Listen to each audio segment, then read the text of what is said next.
이 시간 우리에게 주신 하나님 말씀을 통해서 행복한 가정이라는 제목으로 말씀을 전하겠습니다. 욥의 가정은 행복한 가정의 롤 모델이라 이렇게 말할 수가 있습니다. 왜냐하면 욥기 42장 12절을 보면요, 여호와께서 욥의 말년에 욥에게 처음보다 더 복을 주시니라고 말씀하고 있습니다. 여기서 욥이 받은 복은 갑절의 복이에요. 오늘 말씀을 보면요, 이 욥은 말년에 더 잘 되었어요. 처음에는 행복하고 잘 나가다가 마지막에 불행한 그런 가정이 좋은 가정입니까? 아니면 처음에는 그저 그래도 말년이 복되고 행복한 가정이 더 좋은 가정입니까? 말년이 더 좋은 가정이 더 좋은 가정이에요. 사람도 그렇대요. 끝이 좋은 사람이 좋은 사람인데 헤어질 때 어떻게 헤어지는가? 그게 중요한 것입니다. 욥의 가정이 말년에 더 잘 되었대요. 더 행복했대요. 그래서 욥의 가정이 우리 성도의 가정의 롤 모델이 될 수 있는 행복한 가정이라고 말할 수 있는 것입니다. 어떻게 하면 욥의 가정이 이렇게 행복한 가정이 될 수 있었을까? 오늘 말씀을 통해 살펴볼 텐데요. 그 첫 번째는 여호와를 경외하는 가정이었다라는 것입니다. 오늘 본문 1절 말씀 보시면요, 우스 땅에 욥이라 불리는 사람이 있었는데 그 사람은 온전하고 정직하여 하나님을 경외하며 악에서 떠난 자들아, 이렇게 말씀합니다. 욥을 소개하는데 하나님을 경외하는 사람이라고 소개하고 있습니다. 어떻게 삶 속에서 하나님을 경외하는 삶을 살았는지 5절에 또 말씀하세요. 5절에 보면요, 가족들이, 자녀들이 몇 명이라고 그랬죠? 10명이에요. 7남 3년대 가족들이 모였대요. 모여가지고 생일 때마다 잔치를 벌였는데 그때마다 다 온 가족이 모였대요. 모여서 그렇게 잔치를 하고 나서는 꼭 욥이 이런 행동을 했답니다. 5절 말씀 보시면 그들이 차례대로 잔치를 끝내면 욥이 그들을 불러다가 성결하게 하되 아침에 일어나서 그들의 명수대로 번제를 드렸으니 이는 욥이 말하기를 혹시 내 아들들이 죄를 범하여 마음으로 하나님을 욕되게 하였을까 함이라. 욥의 행위가 항상 이러하였더라 라고 말씀하세요. 죄를 짓는데 겉으로는 괜찮았다는 거예요. 모여서 먹고 즐기고 그렇게 가족들이 모여서 행동으로는, 말로는 범죄도 하지 않았다는 거예요. 하지만 혹시 마음으로라도 범죄했을까 싶어서 번제를 드렸다는 거예요. 얼마나 경건한 그런 생활을 했던지 우리가 이 말씀을 통해서 알 수 있습니다. 바로 이게 욥의 가정의 행복의 비결이었다라는 것을 알 수 있습니다. 성경이 무슨 비결서는 아닙니다. 하지만 행복한 삶을 살기 위해서 하나님을 경외해야 한다라고 성경이 말씀하세요. 신명기 10장 13절을 보시면요, 읽어보실까요? 내가 오늘 네 행복을 위하여 네게 명하는 여호와의 명령과 규례를 지킬 것이 아니냐, 이렇게 말씀하세요. 여호와의 명령과 규례를 지킨다는 건 여호와 하나님을 경외한다는 것입니다. 왜 여호와 하나님을 경외해야 한다고요? 무엇 때문에? 바로 우리의 행복을 위해서 그렇게 해야 한다고 말씀하고 있는 것입니다. 우리 여호와 하나님을 경외함으로 행복한 우리 성도님들의 가정이 되시기를 예수님의 이름으로 축복합니다. 성경은 하나님과 화목해야 행복할 수 있다고 말씀하시거든요. 하나님과 화목할 수 있는 방법은 여호와 하나님을 경외하는 것입니다. 고린도후서 5장 18절에도 말씀하세요. 모든 것이 하나님께로 났으며 그가 그리스도로 말미암아 우리를 자기와 화목하게 하시고 또 우리에게 화목하게 하는 직분을 주셨으니 라고 말씀합니다. 성도들은 다 화목하게 하는 직분을 받았어요. 싸움닭처럼 들어가면 싸움질하는 그런 사람이 아니라 화목하게 하는 직분을 받았대. 하나님과 사람과 화목시키는 겁니다. 그렇게 하면 여호와를 경외하게 되는 거죠. 자녀를 양육하는 방식도 가장 중요한 원칙은 여호와 경외라는 사상입니다. 여호와 하나님을 경외해야 우리 자녀들도 잘 되는 줄 믿습니다. 그런데 세상 사람들은요, 교육이면 다 되는 줄 알아요. 그래서 자녀들이 쉴 틈도 없어 가외시키느라고요. 그래서 강남, 우리나라에서 제일 부자들만 사는 동네라고 하는 강남에는요, 이 과외 비용이 월 평균 600만 원이 넘는데요. 우리 월급 다 합쳐도 600만 원 안 되잖아, 그죠? 근데 자녀 과외 비용만 그만큼 든다는 거예요. 하지만 그게 결코 좋은 방법이 아니라는 거죠. 스위스의 교육학자 페스탈로치라는 분은 이런 말을 했습니다.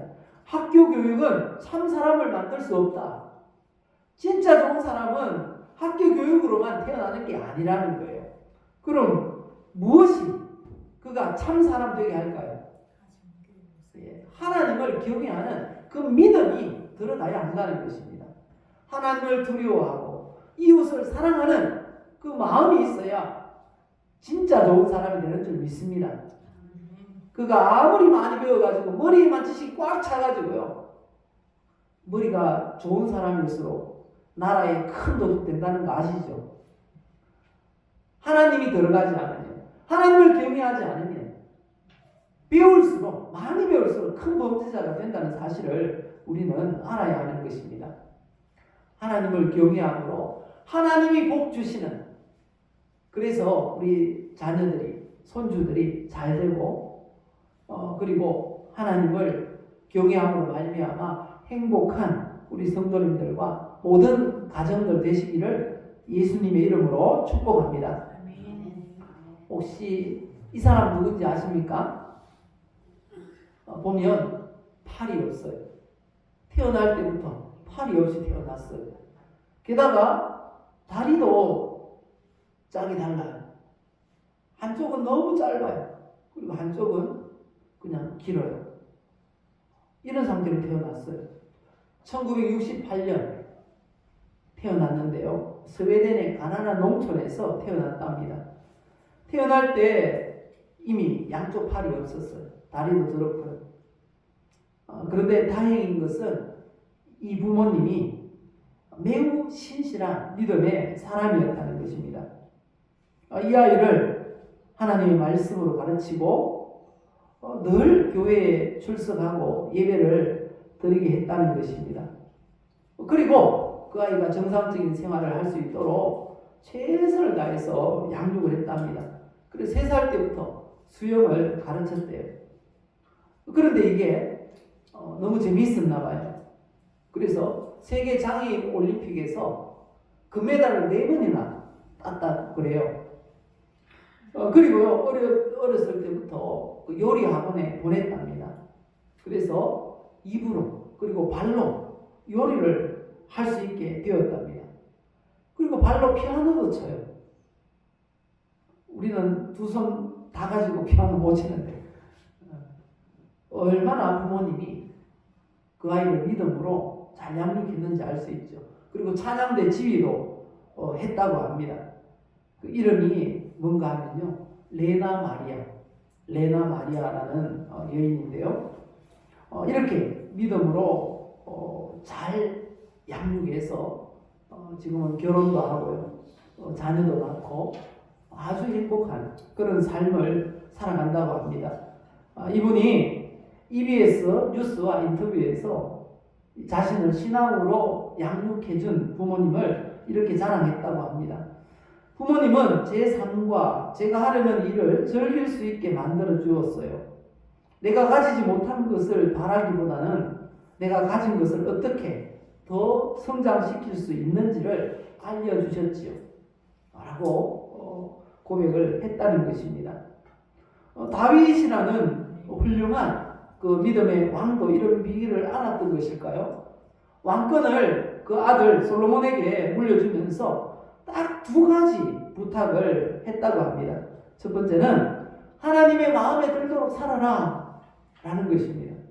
그리고 또 하나는 그렇게 살기 위해서는 하나님의 말씀대로 살아야 한다 라는 것이었습니다.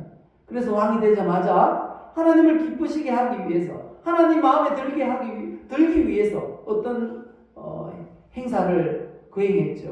첫 번째 이 솔로몬이 했던 가장 큰 행사가 뭔가 하면요, 일천번제 예배였어요. 제사를 드리는데요, 굉장히 큰 거대한 예배를 드렸어요. 그랬더니 하나님이 너무 기뻐하셔가지고 꿈속에서 찾아오셨잖아요. 내가 무엇을 줄고 너는 뭐하라 했더니, 하나님, 저는 어린아이와 같습니다. 하나님께서 맡기신 이 많은 백성을 잘 알지 못합니다. 듣는 귀를 주옵소서, 이 지혜로운 마음을 주옵소서, 지혜와 지식을 주옵소서, 그렇게 기도했어요. 하나님의 백성을 잘 다스리기 위해서. 그랬더니 그 기도마저 하나님 마음이 맞았어요. 그래서 하나님께서 전무후무한 지혜의 왕, 이스라엘 역사상 가장 부강했던 그런 시대를 다스린 왕으로 남게 하셨다는 사실입니다.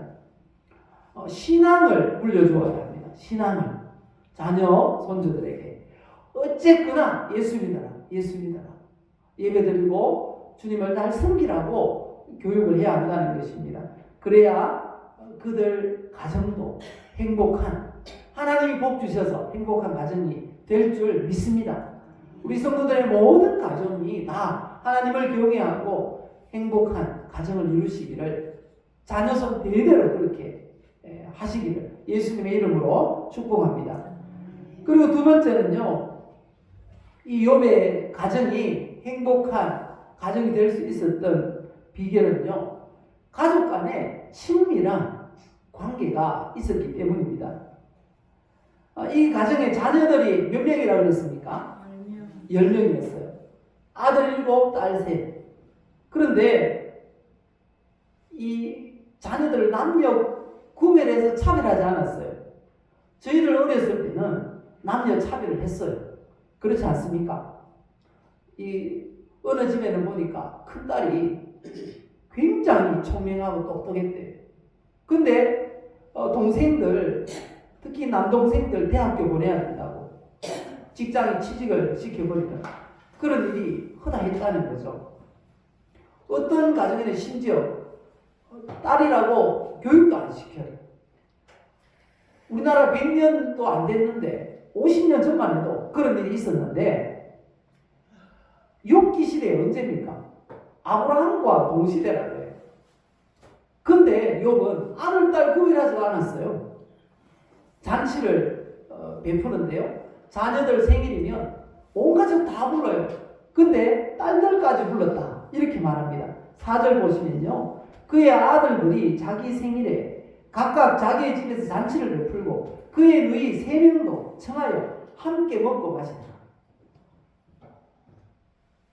남녀 이 자녀를 차별하지 않는 그런 가정이었어요. 그리고 가족들이 아주 친밀할 수 있도록, 그런 친밀한 관계를 유지할 수 있도록 자주 만남을 그렇게 주선도 하고 온 가족 친밀했다는 거예요.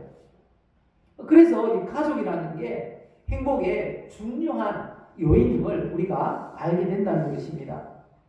행복의 조건 중 가장 중요한 하나가 가족이라고 성경이 그렇게 말씀하세요. 창세기 2장 말씀을 보면요, 여호와 하나님이 가라사대 사람의 독차하는 것이 좋지 못하니 내가 그를 위하여 돕는 배필을 지으리라. 이 가정을 이루어 주시겠다는 것입니다. 왜 가정을 이루어 주시겠다고 하는가 하면요, 사람이 혼자 사는 것이 좋지 아니하기 때문에. 여기서 좋지라는 저 말이 행복한, 번영, 이 부유, 좋은 것, 그것을 말합니다. 좋은 것. 인생에 있어서 더 좋고 더 행복하기 위해서 가정을 이루도록 하셨다는 것입니다. 이 가정이라는 건 행복의 중요한 요소임을 알 수 있습니다. 그리고 가족들이 있다는 건 인생을 더 행복하게 살아갈 수 있는 좋은 조건이 된다는 것입니다. 우리의 모든 성도님들이 그 가족들로 인해서 더 행복한 그런 가정들이 되시기를 예수님의 이름으로 축복합니다. 그런데 중요한 건 가족이 있다고 해서 다 행복한 건 아니라는 거예요. 어떤 경우에는 가족이 없는 것이 오히려 더 편하겠다, 그렇게 생각할 수도 있다고 성경이 말씀합니다. 어떤 경우에 그럴까요? 잠언신 7장 1절 말씀 보니까요, 마른 떡 한 조각만 있고도 화목하는 것이 육선이 집에 가득하고 다투는 것보다 나으니라. 어떨 때 가족이 오히려 짐이 된다고 합니까? 다툼이 있을 때 그렇다는 거예요. 그리고 잠언 21장에도 그렇게 말씀하세요. 다투며 성내는 여인과 함께 사는 것보다 광야에서 혼자 사는 게 낫다, 이렇게 성경이 말씀하세요. 저기 이 말씀 가운데 다투며 성내는 여인의 자리에 남편을 넣어보시고요, 자녀 형제들을 넣어보시면 의미가 무엇인지 확실히 전달이 될 것입니다. 다투며 성내는 남편보다, 다투며 성내는 자녀보다 혼자 사는 게 낫다라고 말하고 있는 것입니다. 여기 17장과 21장 공통적으로 들어가는 건 이 다툼이라는 거예요. 이 다툼이 있으면 화목한 가정이 깨어질 수가 있음을 우리에게 말씀하고 있는 것입니다. 다투고 나면 이 화목한 그런 가정을 이루기가 얼마나 어려운지 성경은 그렇게 말씀하세요. 노엽게 한 형제와 화목하기가 견고한 성을 취하기보다 어려운즉 이러한 다툼은 산성 문빗장 같으니라. 한번 걸어 잠그면 열리지 않는다는 거예요. 사람의 마음이 그렇다는 거죠. 다툼으로 인해서 가족들 간이 얼마나 어렵고 힘들고 불편한 관계가 될 수 있는지를 우리에게 알려주는 말씀인 것입니다. 그러면 가족 안에서 어떤 경우에 다툼이 일어나는 걸까요? 학자들이 이걸 연구했답니다. 그 첫 번째가 무슨 문제일까요? 돈 문제예요. 돈 문제. 돈을 얼마나 버느냐, 그리고 그 돈을 어떻게 쓰느냐 하는 문제가 주된 갈등의 원인이 되고 있다는 것입니다. 종종 잘 살고 있는 것 같았던 연예인 가정이 깨어지는 그런 경우를 우리가 듣게 됩니다. 그런데 원인이 뭐라고 합니까? 성격이 안 맞아서 그렇다고 그렇게 매스컴에 나옵니다. 근데 안에 들어가 보면 사업을 하다가 한쪽이 망했어. 그 빚더미에 올라앉은 거예요. 그래서 헤어지는 경우가 다반사임을 우리가 알게 됩니다. 성격 차이가 아니고 물질 때문이었다라는 것을 알게 되는 거죠. 돈 문제가 어쩌면 굉장히 큰 문제인 것입니다. 그리고 두 번째는 자녀 문제입니다. 자녀를 훈육하는 것에 대해서 방법, 그리고 자녀 수, 뭐 이런 게 갈등이 될 수가 있는 거죠. 그리고 세 번째는 의사결정 문제가 있다는 것입니다. 무엇을 할 것인가, 어디서 또 살 것인가, 시간을 어떻게 할당할 것인가, 이런 의사결정, 내 뜻이 반영되지 않을 때 그렇게 다툼이 일어날 수가 있다는 거죠. 그리고 관심과 보살핌의 부족, 애정의 부족, 부적절한 애정 표현, 그리고 서로를 인정하지 않고 서로에게 도움을 주지 않는다고 생각할 때 갈등이 일어난다는 것입니다. 그리고 가사 분담이 있어서 이 불공평하다고 느껴질 때, 그럴 때 갈등이 일어난답니다. 가사 분담에 있어서 불공평하다고 느껴질 때 언제인 것 같습니까? 명절 때. 명절 때 남자들은 내 뒹굴뒹굴하고 있고 여자분들은 계속 노동만 하는, 가사 노동만 하는 거예요. 그래서 요즘은 명절이 지나고 나면 이혼하는 가정이 그렇게 많다더라고요. 우리가 좀 개선할 때가 된 것 같아요. 남자분들도 가사를 분담해서 해야 되는 그런 시대입니다. 우리가 가사 분담에 불공평을 느끼고 불평불만 나타나고 또 이렇게 가정의 다툼이 일어나지 않도록 잘 해야 될 것입니다. 그리고 개인의 특성, 게으르거나 충동적이거나 말을 함부로 하고 무시하고 그렇게 하면 다툼이 일어나고 또 갈등이 일어나고 가정이 깨어지게 되는 그런 일이 있다는 것입니다. 이를 방지하기 위해서 어떻게 하면 될까요? 서로 존중하고 양보하면 되는 것입니다. 이해하고 배려하면 되는 것이죠. 오늘 가정주일 우리 성시교도 했는데 사랑장이었어요. 사랑장. 거기 보면 우리가 가족들을 어떻게 대해야 되는지 잘 알 수 있습니다. 무례하지 않고 항상 예의를 지켜야 한다는 거예요. 항상 예의를 지켜라.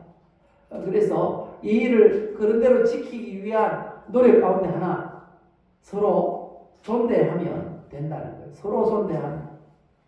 서로 존대하면 그래도 예의를 갖추어서 하려고 노력하게 된다는 거죠. 그리고 서로 배려하고 서로 도와주고 무엇보다 언어를 잘 사용해야 다툼이 일어나지 않는다라는 것을 알 수 있습니다.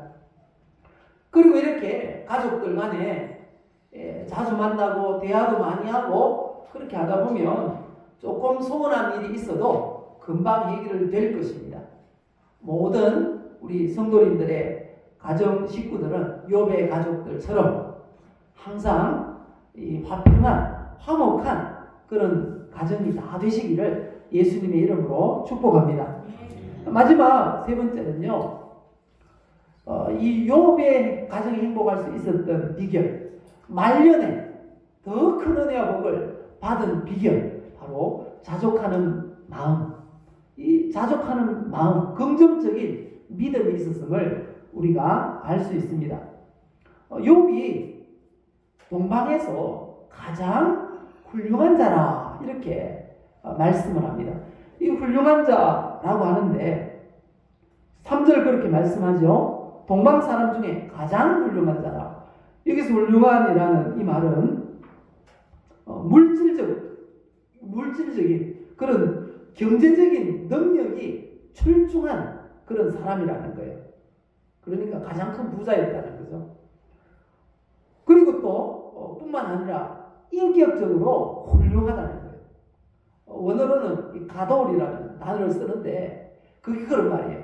경제적으로도 부유하고 인격적으로도 훌륭한 그런 사람이었다는 거죠. 그래서 오늘 본문에 보니까 동방 사람 중에 가장 훌륭한 사람이라고 묘사를 하고 있는 것입니다. 그랬던 욥의 가정에 충격적인 일이 일어납니다. 그것도 한순간에 며칠 동안에 그 많던 재산이 다 날아가 버렸어요. 그리고 자녀 10명이 하루 1시간 사이에 다 죽어버렸어요. 집이 무너져가지고 자녀들이 모여서 서로 오순도순 얘기하고 있는데 갑자기 집이 무너진 거예요. 그래서 다 죽어버렸어요. 그렇게 가진 재산이 다 날아가 버리고 가족이 없어져 버렸어요.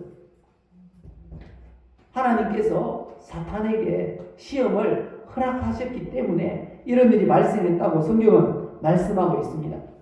세상 말로 이 폭망해 버렸어요. 욥이 그 동방 제일 부자가 폭망해 버렸어요. 이런 상황을 만났을 때 욥이 어떤 고백을 했을까요?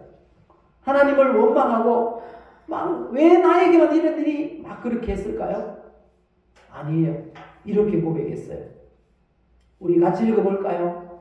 내가 모태에서 알몸으로 나와 싸운즉 또한 알몸으로 거리로 돌아 나올지라 주시니도 여호와시요 거두시니도 여호와시오니 여호와의 이름이 찬송을 받으실지니이다.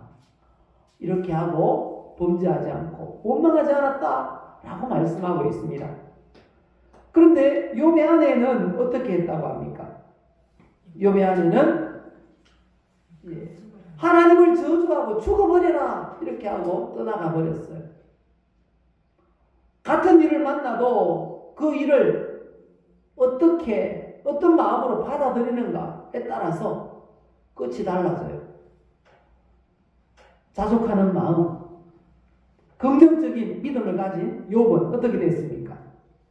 말년에 갑절의 복을 받았어요. 그런데 이 욥이 이 한 고백, 이걸 사도 바울은 이렇게 묘사를 하고 있습니다. 디모데전서 6장 6절에 보니까요. 그러나 자족하는 마음이 있으면 경건에 큰 이익이 되느니라 이렇게 말씀합니다. 그리고 나서 욥이 했던 말과 똑같은 말을 해요. 7절 말씀 보시면 우리가 세상에 아무것도 가지고 온 것이 없으매 이게 알몸으로 나왔사온즉 그런 말이죠. 또한 아무것도 가지고 가지 못하리니 알몸으로 간다는 거예요. 그래서 현재 우리가 먹을 것과 입을 것이 있은즉 족한 줄 알 것입니다. 이게 바로 사도 바울이 욥의 그 신앙 고백을 해석한 거예요. 한 구절로 자족하는 마음이 욥에게 있었다라고 말씀하고 있는 것입니다. 우리 모든 성도님들 살다 보면요 어려움도 겪을 수 있고요 형통한 일도 있을 수 있습니다. 기쁜 일도 있고 슬픈 일도 있을 수 있다는 거죠. 그런데 그 모든 일들을 만날 때 어떤 마음으로 그 일을 대해야 한다고요? 자족하는 마음으로 대할 수 있어야 된다는 것입니다. 근데 이 자족하는 마음은 어떻게 우리가 그런 마음을 얻을 수 있을까요? 사도 바울은 이렇게 말합니다. 빌립보 4장 11절 이하의 말씀 보니까요. 내가 궁핍함으로 말하는 것이 아니니라 어떠한 형편에든지 나는 자족하기를 어떻게 했다고요? 배웠노니라고 말합니다. 배웠다는 것입니다. 여기서 배웠다라는 이 말은 이런 뜻입니다. 헬라어로 보면 만다노라는 단어인데요. 어떤 것에 익숙해지다. 사도 바울은요, 많은 그런 경험을 통해서 익숙해졌다는 거예요. 삶이. 가난한 것도 익숙해졌고, 부유한 것도 익숙해졌고, 몸이 아픈 것도 익숙해졌고, 건강한 것도 익숙해졌다는 거예요. 그리고 이 말은 경험하다, 알게 되다, 가르침 하에서 배우다. 이런 뜻이라는 것입니다. 그리고 12절에 보면 이렇게 말씀합니다. 나는 비천에 처할 줄도 알고 풍부에 처할 줄도 알아. 모든 일 곧 배부름과 배고픔과 풍부와 궁핍에도 처할 줄 아는 일체의 비결을 배웠노라. 여기도 뭐라고 합니까? 배웠다고 하지. 배웠다고. 근데 이 단어는 또 달라요. 다른 단어를 씁니다. 배웠노라라는 이 단어가 미에오라는 단어인데요. 비결을 가르침 받다라는 뜻이에요. 비결을 가르침 받다. 일체의 비결을 가르침 받았다는 거예요. 경험을 통해서. 우리가 이 어떤 절실한 그런 배움을 얻기 위해서는 아주 절실한 경험을 하면 된다는 것입니다. 교통사고가 한번 꽝 나보면 진짜 조심하게 되거든요. 경험을 통해서 배우는 거예요. 그리고 어떤 일을 경험했는데 실수를 하는데 너무 큰 실수를 해가지고요. 고개를 들지 못할 그런 실수를 한번 하고 나면 배우게 된다는 거예요. 큰 교훈을 얻게 된다는 거예요. 절대 그 일은 잊지 않는다는 거죠. 사도 바울이 그렇게 해서 배웠대요. 우리는 지혜로운 성도잖아요. 우리도 똑같이 경험해서 배우기를 원합니까? 아니면 먼저 경험한 사람의 교훈을 듣고 배우기를 원합니까? 교훈을 듣고 배우는 게 지혜로운 사람이죠. 우리도 욥처럼 쫄딱 그렇게 망하고 힘든 일을 겪고 나서 배우는 것보다 어떤 게 낫습니까? 아, 욥이 그렇게 했더니 회복했구나. 그 그걸 배우는 게 낫잖아요. 그렇게 해서 배워야 됩니다. 배워야 됩니다. 자족하기를 배워야 됩니다. 성경에 경험한 분의 그 지혜를 달라고 기도함으로 우리가 욥의 자족하는 마음을 배우시기를, 사도 바울의 자족하는 마음을 배우시기를 예수님의 이름으로 축복합니다. 가정의 형편이 어떻든지 간에 자족하는 마음이 있으면 행복할 수 있는 것입니다. 먹을 것 입을 것 있는 그것으로 족한 줄 알라. 그게 성경 말씀이에요. 그러다가 하나님이 더 부어주시면 더 풍족하게 살 것이고요. 우리 하나님께서 주시는 것에 늘 감사하며 자족하는 마음으로 긍정적인 믿음으로 살아가는, 그래서 행복한 가정을 다 이루는 우리 성도님들 되시기를 예수님의 이름으로 축복합니다. 결론을 맺겠습니다. 욥의 가정이 행복할 수 있었던 비결, 첫 번째는요, 하나님을 경외했다는 겁니다. 두 번째는요, 친밀한 관계가 있었어요. 그리고 마지막 세 번째는요, 자족하는 마음, 긍정적인 믿음을 가져야 행복할 수 있다는 것입니다. 우리 모든 성도님들이 욥의 행복을, 말년에 갑절에 복을 받는 끝이 좋은 우리 모든 성도님들과 가정이 되시기를 예수님의 이름으로 축복합니다.